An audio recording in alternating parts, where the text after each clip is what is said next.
আজকের ভিডিওতে আমরা আলোচনা করব রাজ্যের সিটি সিভিল কোর্টে বিভিন্ন পদে কর্মী নিয়োগের বিজ্ঞপ্তি প্রকাশিত হয়েছে। রাজ্যের কোথায় কোথায় নিয়োগ করানো হচ্ছে এবং কোন কোন পদে নিয়োগ করানো হচ্ছে, যোগ্যতা কি থাকতে হবে, নিয়োগ সংক্রান্ত বিস্তারিত বিষয়গুলো আলোচনা করব। এজন্য অবশ্যই ভিডিওটি শেষ পর্যন্ত দেখবেন।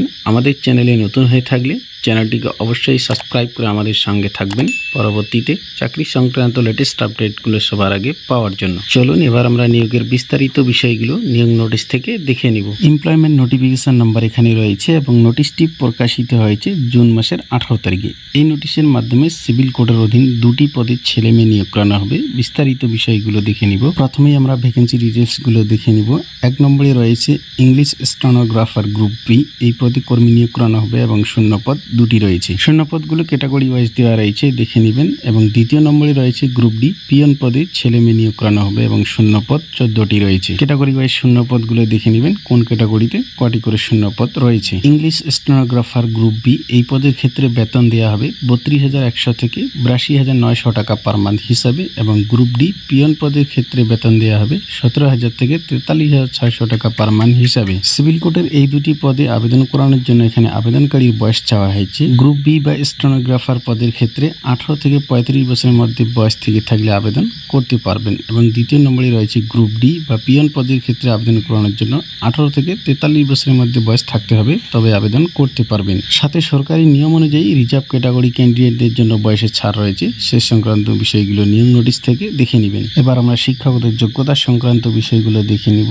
1 নম্বর পোস্ট অর্থাৎ ইংলিশ স্টেনোগ্রাফার পদের জন্য শিক্ষাগত যোগ্যতা এখানে চাওয়া হয়েছে। কোনো স্বীকৃত বিশ্ববিদ্যালয় থেকে ব্যাচেলর ডিগ্রি থেকে থাকলে আপনারা এই পদের জন্য আবেদন করতে পারবেন। সঙ্গে আপনাদের কম্পিউটার অপারেশনের জ্ঞান থাকতে হবে। এই পদের জন্য শর্ট হ্যান্ড টাইপিং স্পিড থাকতে হবে, 80টি ওয়ার্ড পার মিনিটে তোলার দক্ষতা থাকতে হবে এবং টাইপ রাইটিংয়ে 30টি ওয়ার্ড পার মিনিটে তোলার দক্ষতা থাকতে হবে। দ্বিতীয় নম্বর পোস্ট রয়েছে গ্রুপ ডি বা পিয়ন পদের ক্ষেত্রে আপনাদের কোনো স্বীকৃত স্কুল প্রতিষ্ঠান বা মাদ্রাসা থেকে ক্লাস 8 পাস যোগ্যতা থেকে থাকলে এই পদের জন্য আবেদন করতে পারবেন। যোগ্যতা সংক্রান্ত অন্যান্য বিষয়গুলো আপনারা নিয়োগ নোটিশ থেকে ভালো করে দেখে নেবেন। নিয়োগ সংক্রান্ত অন্যান্য বিষয়গুলো অবশ্যই আপনারা নিয়োগ নোটিশ ডাউনলোড করে ভালো করে দেখে নেবেন। এই লিঙ্ক ডেসক্রিপশনে দেওয়া রয়েছে, সেখান থেকে নোটিফিকেশন ডাউনলোড করে ভালো করে দেখে বুঝে তারপর এই সমস্ত পদের জন্য আবেদন করবেন। এই দুটি পদে আবেদন করানোর জন্য অ্যাপ্লিকেশন ফি চাওয়া হয়েছে। ইংলিশ স্টেনোগ্রাফার পদের ক্ষেত্রে আনরিজার্ভ ক্যাটাগরিদের জন্য 400 টাকা এবং এসসি ইডব্লিউএস ক্যান্ডিডেটদের ক্ষেত্রে 350 টাকা অ্যাপ্লিকেশন ফি জমা করতে হবে। গ্রুপ ডি বা পিয়ন পদের ক্ষেত্রে আনরিজার্ভ ক্যাটাগরির জন্য 250 টাকা এবং এসসি এবং ইডব্লিউএস ক্যান্ডিডেটদের জন্য 200 টাকা অ্যাপ্লিকেশন ফি দিতে হবে এবং অ্যাপ্লিকেশন ফি জমা করতে পারবেন অনলাইনের মাধ্যমে। অনলাইন অ্যাপ্লিকেশন জমা নেওয়া শুরু হয়েছে জুন মাসের 18 তারিখ থেকে এবং লাস্ট ডেট রয়েছে অ্যাপ্লিকেশন জমা করতে পারবেন জুলাই মাসের 18 তারিখ পর্যন্ত। নোটিশটি প্রকাশিত হয়েছে office of city civil court at Kolkata, English department, জার্সিপ of city civil court at Kolkata. Kolkata civil কোর্টের অধীন এই দুটি পদে কর্মী নিয়োগ করানো হবে। এই ছিল আজকের আপডেট। ভিডিওটি ভালো লাগলে লাইক করবেন।